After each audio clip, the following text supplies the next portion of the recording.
Hi, welcome to my end of month review for the month of September, where we basically take a look at the comebacks and or debuts of the month and rank them using my super fancy tier ranking system. So if you're interested, please keep on watching. Don't forget to like, comment, and share this video with friends you don't have. And we're gonna get straight into the tier explanation. Tier maker. Okay, so basically all of the tiers are going to stay the same. We're gonna have big booty bop for songs that we immediately fall in love with and listen to quite a bit. However, we are going to be removing Cup of Milk. I just feel like the subtleties of the tier don't really translate super well, and we don't like super need it. But then of course we're gonna keep second gen vibes for songs that we casually like. If they randomly played on a playlist, I wouldn't mind listening to them. The grower tier for songs that obviously grow on us. The rainy day tier, of course, for songs that we're saving for a rainy day. Like, we like them, just not right now. There's future potential for it though, for sure. The skip tier for songs that I just simply do not feel like listening to. YG's Dungeon for songs that have potential, but I would definitely change something about them. And then of course Kpop Hell for songs that just do not sound good. Maybe they are iconically bad, or maybe they just are bad, I don't know. But without further ado, let's finally start talking about September K-pop, which I feel is really distinguished by its 5th gen 70s boring core sound, which I feel like we're hearing a lot of songs that are starting to sound like that. You know, I don't know what happened to the love everyone had of New Jeans and wanting to start bringing up these 90s and early 2000s sounds to now suddenly going back to some funkier sounds. But okay, anyways. Starting off with Cravity, who had a pre-release titled Cheese, as well as their title track titled Ready or Not, off of their 6th mini album Sunseeker. So if the title of the album itself wasn't a really good giveaway, this has some summer vibes to it. Basically a fun summer song in the form of a love confession, so it's quite bright and sweet as they declare their heartfelt feelings. This overwhelming feeling is the best one. Continues, hurry and ride beside me. Once again, smile and cheese. So the initial vibe I thought wasn't really my thing, but then Mr. Over There, I don't know what I don't know what I meant when I wrote that. But then Mr. Over There gave me a beautiful dress up, and I was like, oh, okay, well, let's not write it off too soon. Come on now. Me revealing my script, that's a little... What's the dress? I need to listen to it again. I listened to it last night and I actually liked it a lot more than the first time I listened to it. But also another really important part of my notes. Why is 5th gen obsessed with doors? I don't know when Cravity debuted, but we're in 5th gen currently. So hold your horses. But BOYNEXTDOOR, obviously, there's a lot of door imagery in their music videos, which I think makes sense because BOYNEXTDOOR. We also have Zero Base One that had like a door scene in some of their music videos, if I'm not mistaken, at least one, maybe two. Clarify in the comments. I don't remember really well. We're gonna keep on seeing doors in these music videos, and I don't understand. Is it because we're opening the door to 5th gen? Is it so symbolic in that way? I don't know. But it was not on my 5th gen bingo card to have a abundance of doors in music videos, but I digress. Okay, the vocals were for sure a redeeming factor for me because I didn't love the song at first. I thought, you know, it just existed to me because initially the song felt like it didn't mix together super well. Like I felt like the soft, beautiful vocals didn't mesh together with some of the harsher elements. But again, I listened to the song again yesterday and I was like, oh, I didn't even notice any of the shit I wrote, to be honest. That's why these things can be a little jarring when I do reviews, because it's like, it's my first impression of a song. Once you start listening to a song, you listen to it a couple times, you end up oftentimes forgetting those initial critiques that you might have had. Anyways, I feel like I'm digressing a lot, sorry. At the end of the day, I really do enjoy fun, feel-good summer songs. And I also wrote in my notes that there was a part of the song that reminded me of Hyorin's This Love, in the sense that part of a note felt like it could continue on into a verse. I can't remember, we'll have to listen to it quickly. Oh, fuck, my Spotify. Someone's trying to take my account. I need to fix that right now because I've been logged out. I need to change my password. I don't know who you are, but that part. Oh, I can't think of it right now. Do you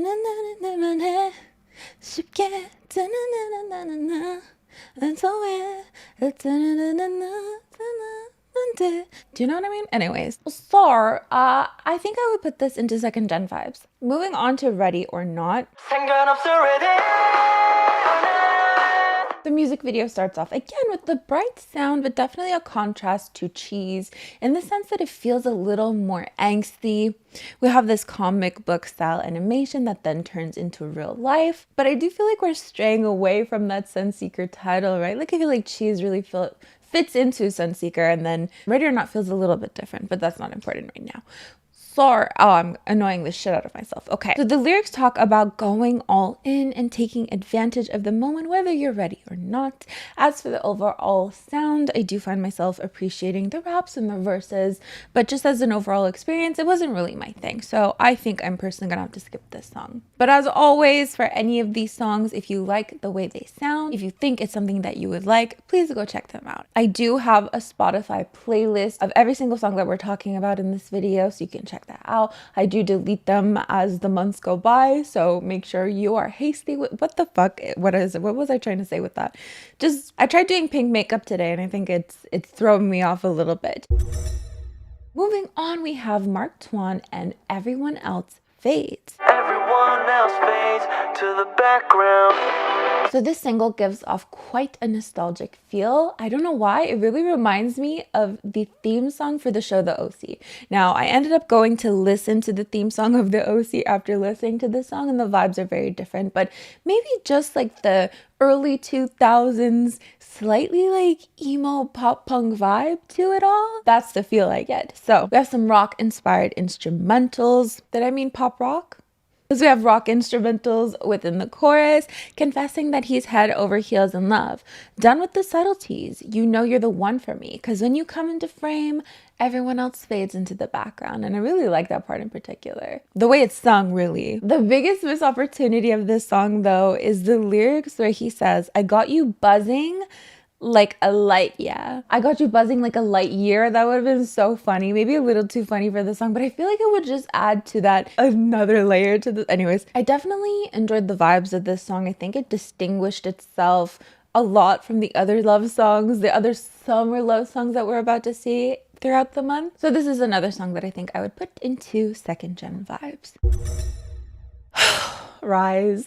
We need to talk about RIIZE, who finally made their debut with Get a Guitar after their pre-release Memories, which in theory wasn't that complicated, to be honest, but a lot of people are like, well, they debuted already. Well, no, they didn't debut already. Well, I thought they did. No, they didn't debut. It was a pre-release and they did like a performance at KCON, but that wasn't their debut. Just fifth gen things. It's fine. But yes, Get a Guitar is RIIZE's official debut, and I'm really excited to talk about it. You play me like a This one is a grower for sure. I did not like this song at first. I actually did a reaction to this with Audrey over on my Patreon, and I remember just being like, oh, she loved it. You know, she literally loves anything SM, so I can't really sit here and be surprised. But for me, I was just like, yeah, Wonbin's face is lovely. You know, it is a little funky, and the slight funkiness of the song really puts me off initially. I'm not into funky 70s inspired sounds, to be really honest with you. I've been saying for years now that it's a little bit overdone in K-pop, which is fair enough. It's my right to think so. However, there's just something about this song, I think it's the pre-chorus, that just like, it is very majestic. And I remember also thinking that if the song just was only the pre-chorus, just I ended up liking it, guys. I ended up listening to it quite a lot, and it's definitely a grower for me. Oh, it's so fun. It's so bright. Honestly, it reminds me not of NCT. Memories, there was a part of it where I'm like, oh, that's a little NCT. It reminds maybe more NCT Dream. I do tend to prefer SM when it's more bubbly and fun, and I do tend to prefer NCT Dream releases. Where's my pre-chorus?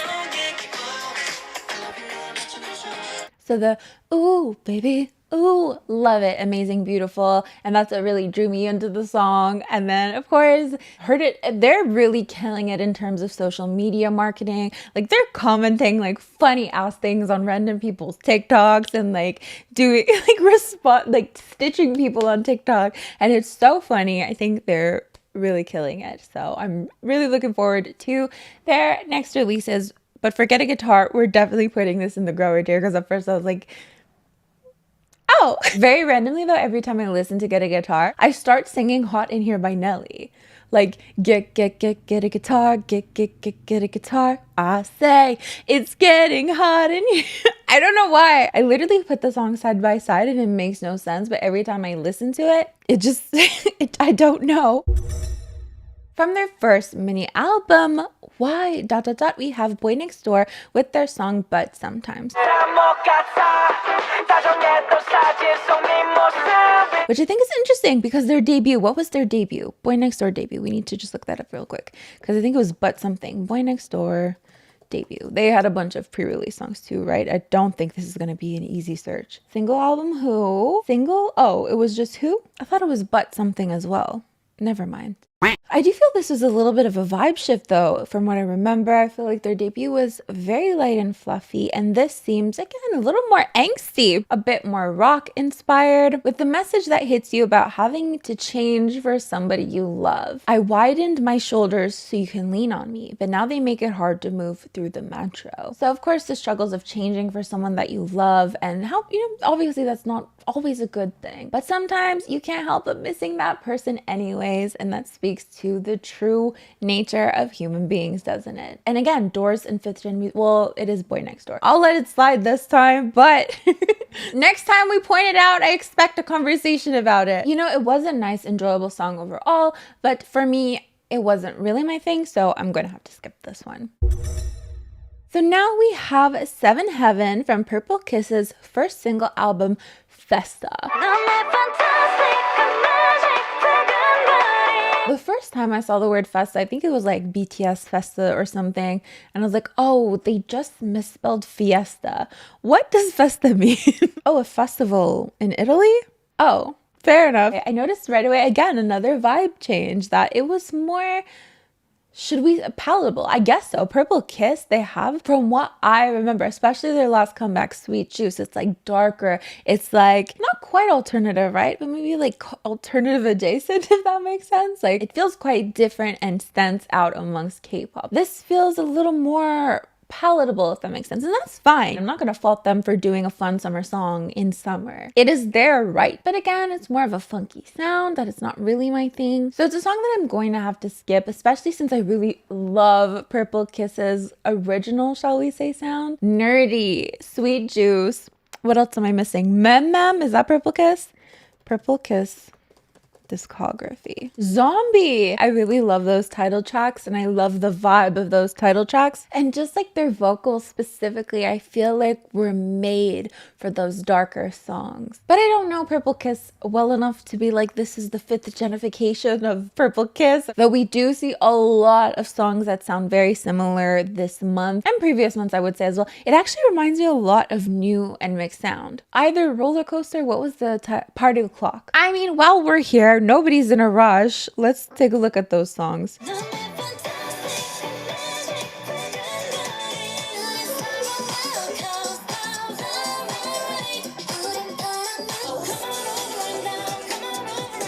Maybe a mix of the two, actually. What do you think? But anyways, I think I'm going to have to skip this song.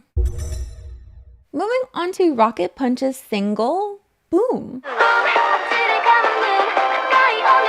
I'm starting to recognize a lot of faces and a lot of girl groups thanks to Queendom Puzzle. And I remember watching like a little bit of Queendom Puzzle and not like totally grasping the like which groups which people are from. So I'm like seeing these random groups. I'm like, oh, why do I recognize this person? So I think it's really interesting. Boom gave me really cute vibes right off the bat, and it kind of does distinguish. It's like, it is a fun summer love song, but it doesn't feel super funky, and I kind of liked it. And I liked those like overly, not overly, but like outwardly cute elements of it. So I was very intrigued to see where it would take us. Of course, it's a love song, or maybe like a song about infatuation, in the sense that it talks about a childlike love, and consequently I feel like the chorus and some of the lyrics are just like shooting out any words that relate to how they feel, which adds to that youthful feeling that the song has. Such a cute song. I would totally put this into 2nd gen vibes, and I could picture myself listening to it quite a bit. But for now, 2nd gen vibes. Okay, now let's talk about Itaeyeon's Let's Dance from her single album The Move Street. The minute I saw those point shoes, I knew people were gonna start complaining when people do ballet core. So this was a song that before I got the chance to listen to it, I saw so many snippets of it on TikTok and I really loved the chorus. Like, it just felt so magical. It honestly reminded me a little bit of RIIZE because every time I would see like a dance challenge, I would think I would start singing an RIIZE song, but I can't remember anymore.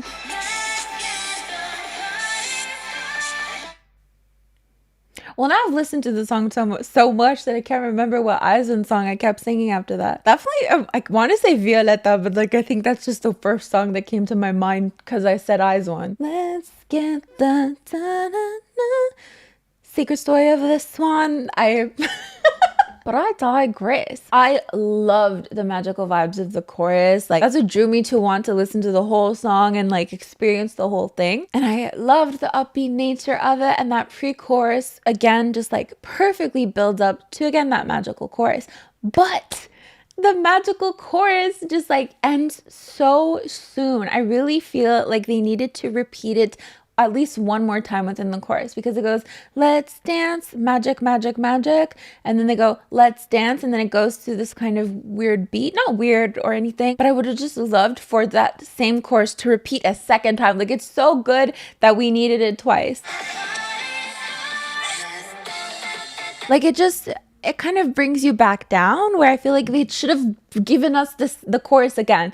Do you know what I mean? Like, I just love the chorus so much that I needed it again. And here's another thing. At the end of the song, let's dance, dance, dance, dance. It would have been so good to end off on the chorus. Like, such a missed opportunity. Nevertheless, it was a really fun song. It sounded familiar. I can't quite put my finger on it. An RIIZE song. I swear it was an RIIZE song that I was thinking about that I can't.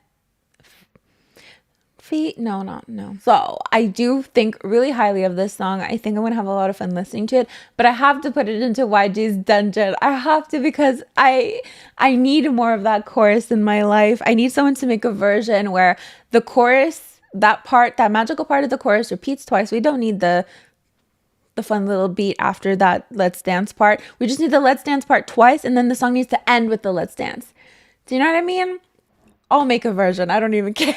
So it is going into YG's Dungeon, but do know that I will be still listening to it a lot regardless.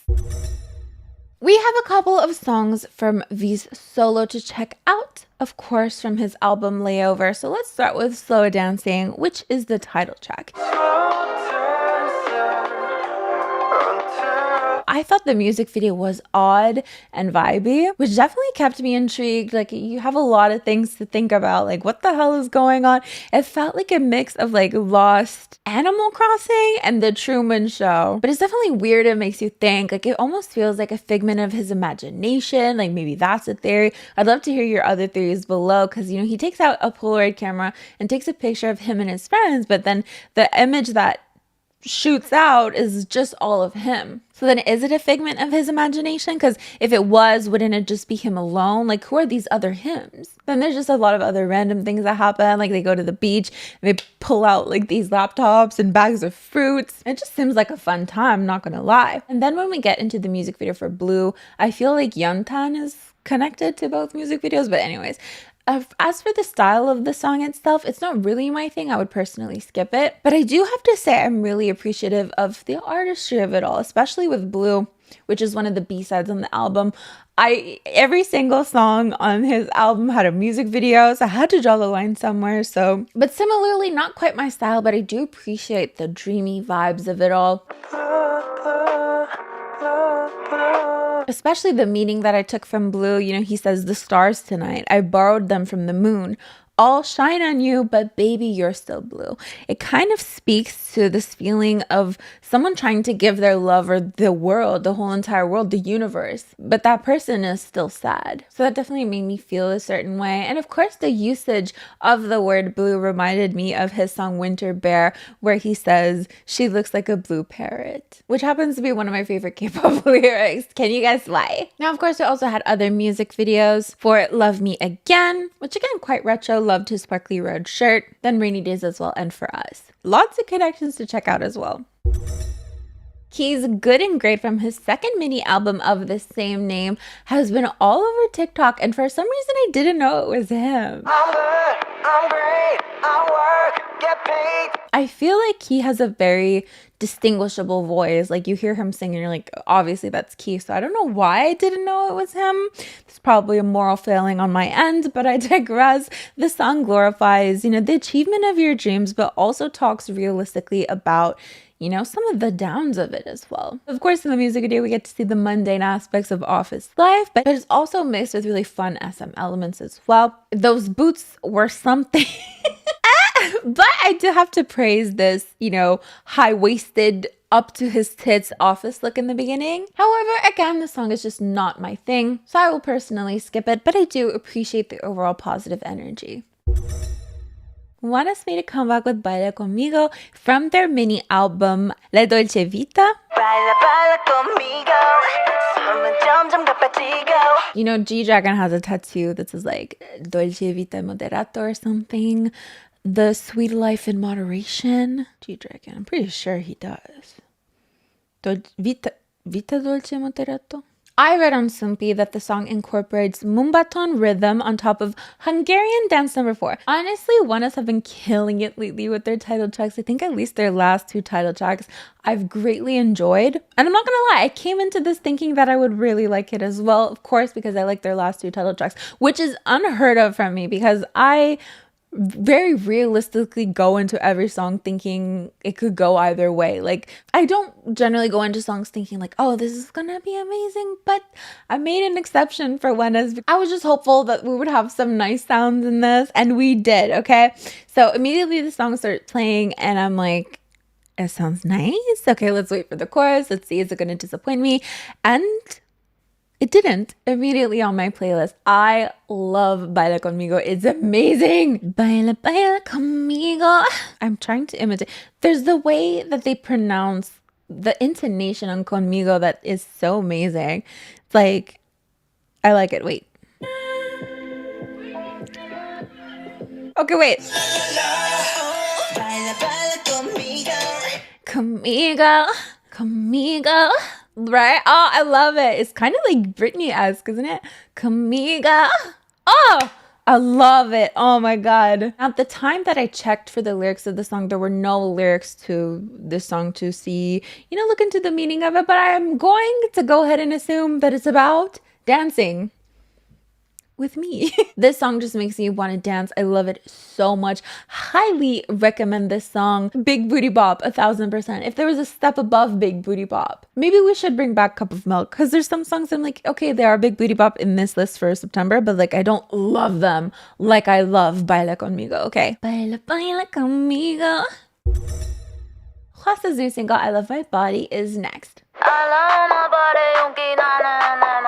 According to Soompi, this is a soup pop genre song that is a modern take on the 70s Motown soul music added with an 808 bass sound. Soup pop, is that a thing? Did I miswrite that? Soompi, Hwasa, I love my body, but I can't handle the money. But I could touching my body. Soul pop. Duh. The Meghan Trainor vibes in this song were abundant, and I can't say that I'm a huge fan of Meghan Trainor's sound. So I didn't really love this song at first, but it did really grow on me. It's like, I love my body. It's a grower for sure. It's very catchy and honestly really fun to listen to. But for sure, my first thought was that it reminded me a little too much of Meghan Trainor, and the vibes are just a little too funky, though that chorus was absolute perfection. But then when we go to the oh my body, like of course it fits her vocals so well. It's just not really my style, but we're gonna put this song into grower for sure.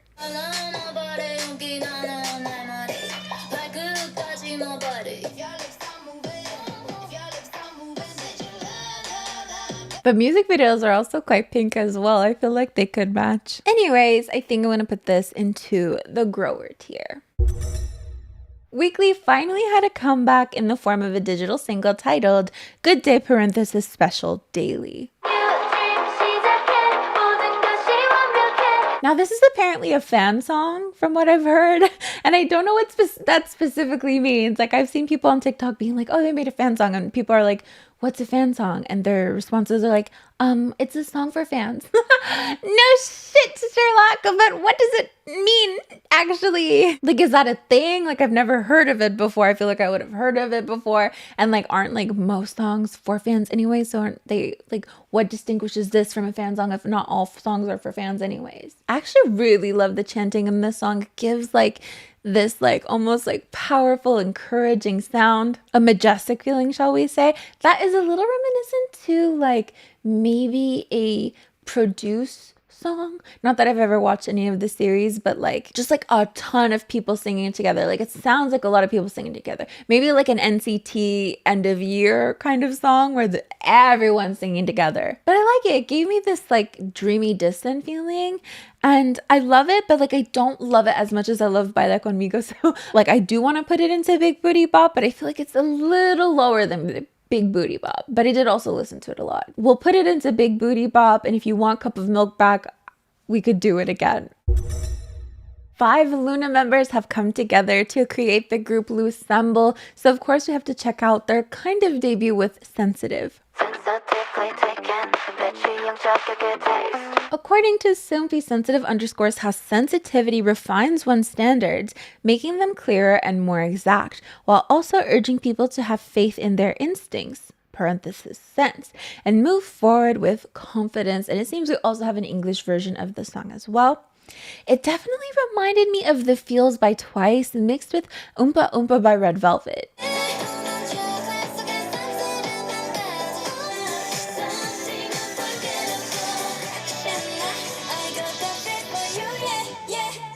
And honestly, at the end of the day, I'm just really happy that they were able to move forward at whatever capacity that they could, that they were able to keep the name Loosemble, because I know Blockberry tried to come after them for that as well. So of course, I'm sending a lot of love towards this comeback. Just sound-wise, it isn't really particularly my thing, so unfortunately, I will have to skip it. But honestly, just like The Feels by Twice, it could grow on me. Who knows? Just again, this slightly 70s feel that I'm not super in love with, but I do think it has so much potential.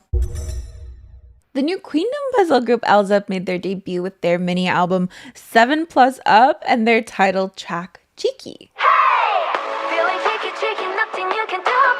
My first thought is like, why are they dressed in so much black? It felt like such a much more fun concept than the music video looked like. Now we did end up getting some fun outfits near the end of it, but it just felt a little mismatched, though the verses do feel a little more girl crush.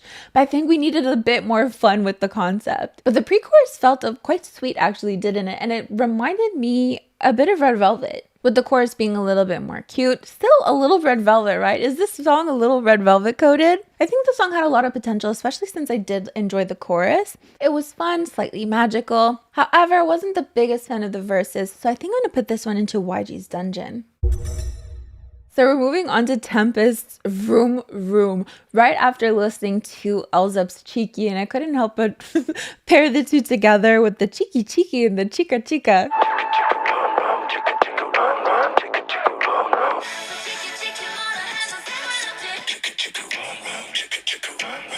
Whatever, okay? Anyways, I remember always saying that this group reminded me of 17. In fact, that's the reason why Audrey loves this group, because they have a 17 vibe.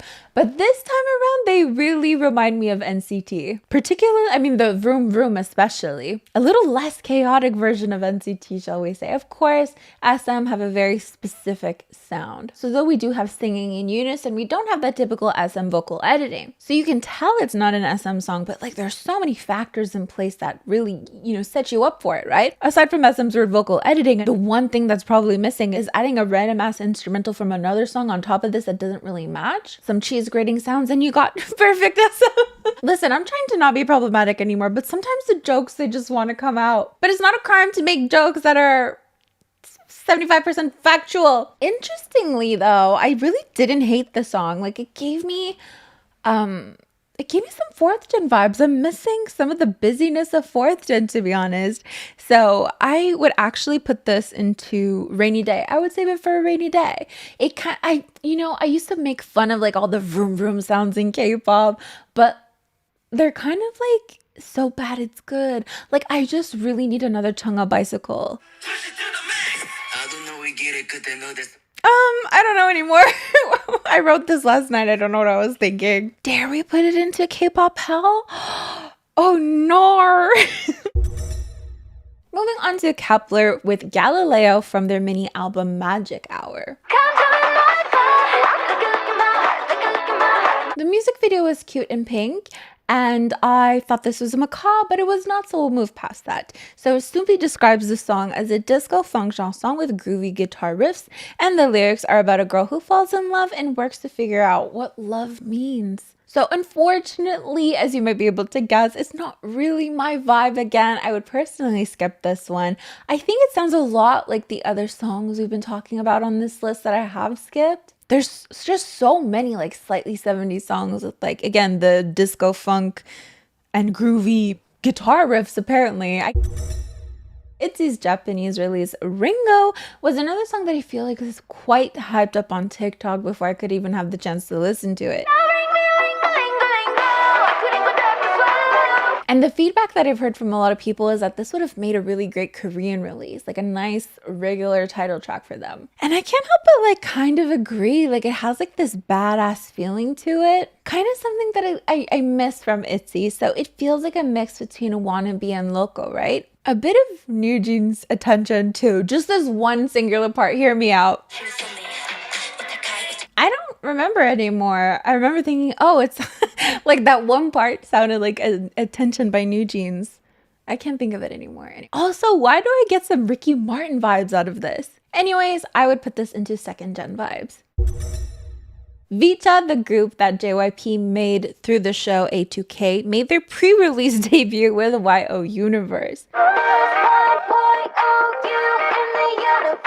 It's a song that talks about how there's only one you in the universe, a very kind of sweet and encouraging song. And a lot of elements reminded me of like Itzy meets New Jeans. But honestly, hearing some Itzy songs translated into English, I don't think the message is like super far off from what you could hear from Itzy in terms of like the very like youthful tween directed message. And I've heard a lot of people say this as well, and it's fine. You know, tweens need music too. I'm not knocking that. Though I will say the vocals, whoever opens the vocals, and I think it's KG as well, beautiful, love it. And there's also some elements of the song that are super dreamy, and I think it has so much potential. Honestly though, I've heard this song so much, they're promoting it so much, maybe my For You page is just VCha biased.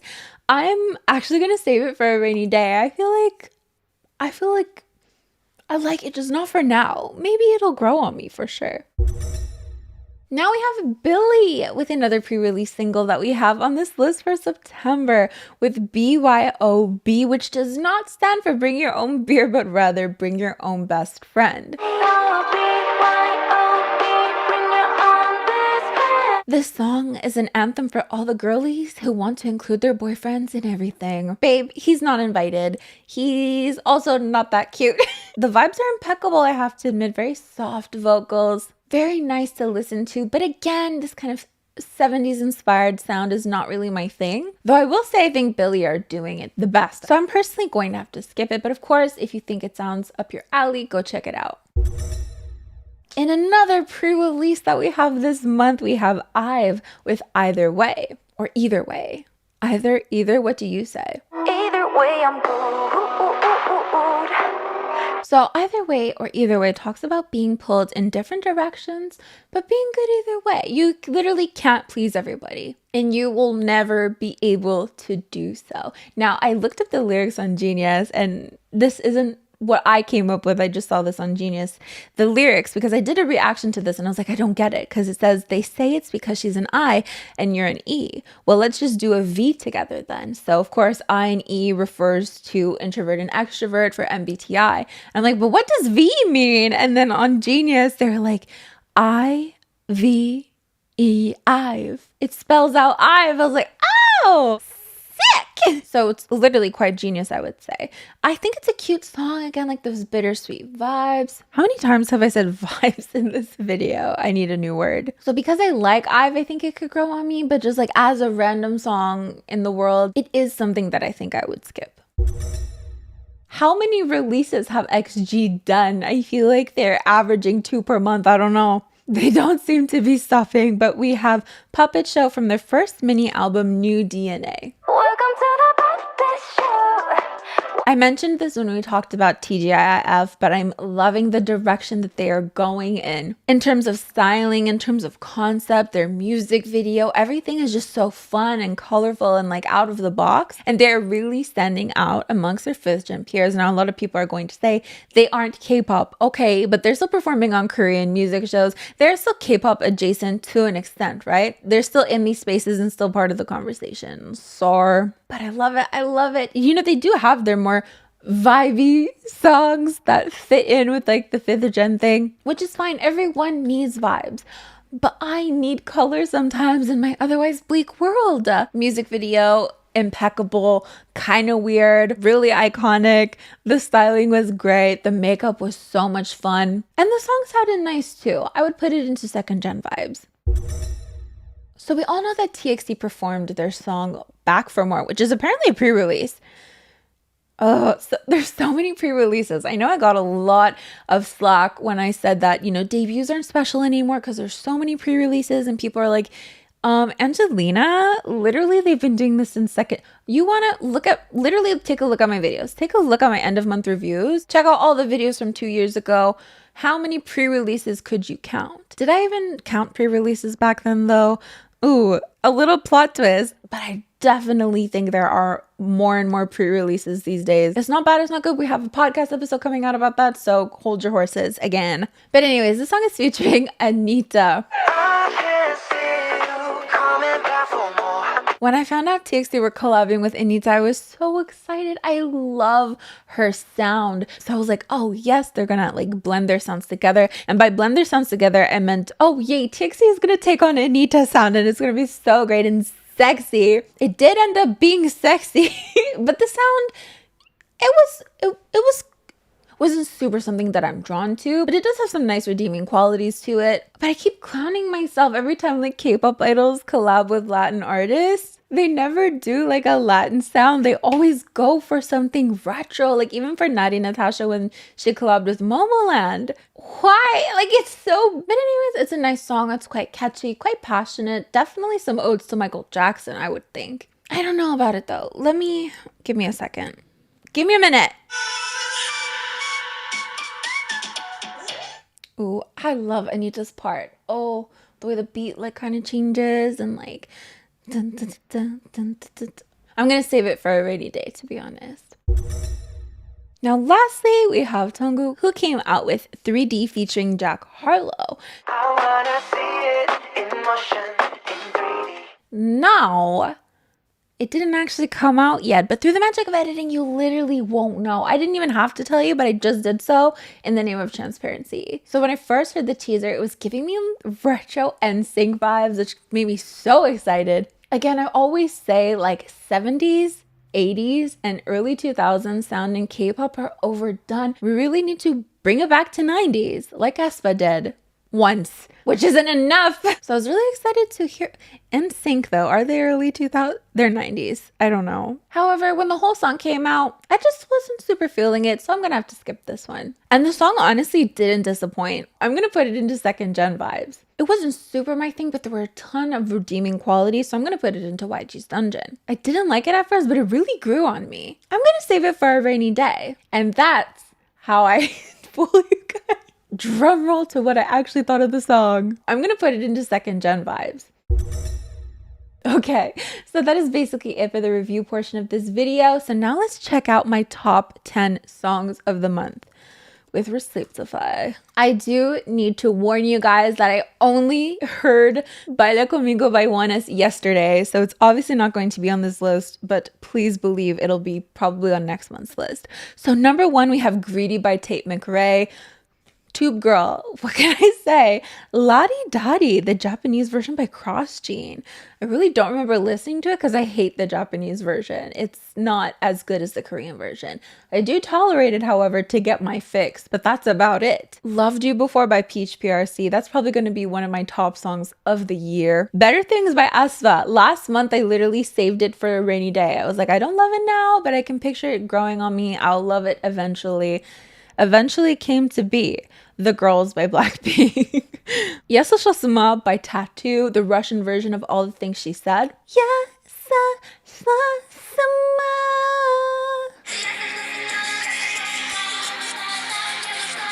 A classic. Then we have Good Day, Special Daily by Weeekly, then ASAP by New Jeans, Like You by Twice, and Give It To Me by Sistar. So of course, let me know in the comments down below your favorite and least favorite songs of the month, and whatever songs you feel like recommending each other. As for me, I'm gonna get going, so I'll see you guys next time. Bye!